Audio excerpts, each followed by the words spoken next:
গত সপ্তাহে আপনারা একটি অত্যন্ত হৃদয় বিদারক এবং দুঃখজনক ঘটনার বিষয়ে আপনারা অবহিত হয়েছেন ইতিমধ্যে, যে ঢাকার মিরপুরের পল্লবীতে পুলিশ ৭৫ বছর বয়সী একজন বৃদ্ধা নারী তার নিজ কক্ষ থেকে একটি মৃতদেহটি উদ্ধার করা হয়। তার নাম ছিল নূরজাহান বেগম।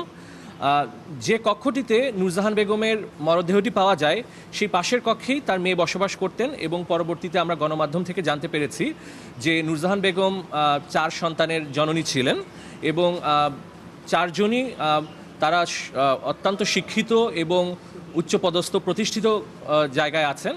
এবং এই প্রেক্ষাপটে এবং আমরা যেটা আরও জানতে পেরেছিলাম এবং পুলিশ প্রাথমিকভাবে ধারণা করেছে যে নূরজাহান বেগম তার নিজ কক্ষে ৭ থেকে ৮ দিন আগেই তিনি মৃত্যুবরণ করেছেন, কিন্তু বিষয়টি তার পরিবারের কেউই এটি পুলিশ বা আইন শৃঙ্খলা বাহিনীকে জানায়নি।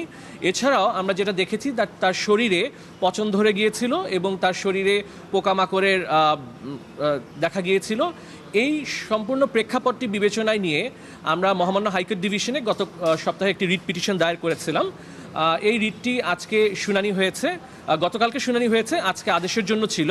আজকে মহামান্য হাইকোর্ট ডিভিশন রিটে আদেশ দিয়েছেন যে এই যে মর্মান্তিক মৃত্যু, দুঃখজনক মৃত্যু নূরজাহান বেগমের, এই বিষয়টি নিয়ে জাতীয় মানবাধিকার কমিশন বাংলাদেশে নূরজাহান বেগমের এই যে অনাকাঙ্ক্ষিত মৃত্যু তার নিজ কক্ষে, এখানে কোনো মানবাধিকারের লঙ্ঘন হয়েছে কিনা এই বিষয়টি কারণ দর্শানো হয়েছে জাতীয় মানবাধিকার কমিশনকে। তাছাড়াও মহামান্য হাইকোর্ট রুল দিয়েছেন যে এই বিষয়টি নিয়ে একজন বিচার বিভাগীয় কর্মকর্তা ফার্স্ট ক্লাস ম্যাজিস্ট্রেটের অধীনে কেন মৃত্যুর সঠিক কারণটি নির্ণয়ের জন্য কেন সরকারকে কারণ দর্শানো হবে না, এই মর্মে রুল দিয়েছেন। এবং তাছাড়া সরকারের কাছে জানতে চেয়েছেন যে ৬৫ বছরের বয়সী যারা আমাদের বৃদ্ধা আছেন,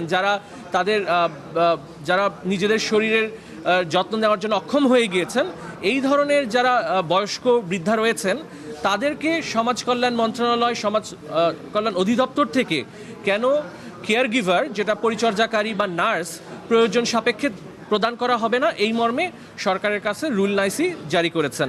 এই রুলটি ৪ সপ্তাহের দিয়েছে এবং আমরা আশা করছি যে সরকারের প্রতি যে আজকে রুল জারি হয়েছে, সরকার এই মামলাটিতে তারা অ্যাপিয়ার করবেন এবং জবাব দিবেন। জবাব দিলে পরবর্তীতে আমরা আশা করছি যে আমরা জাতীয় মানবাধিকার কমিশনে যে তদন্তের যে আমরা একটি প্রার্থনা করেছি সেটা আমরা কোর্টে পরবর্তীতে আর্জি জানাবো।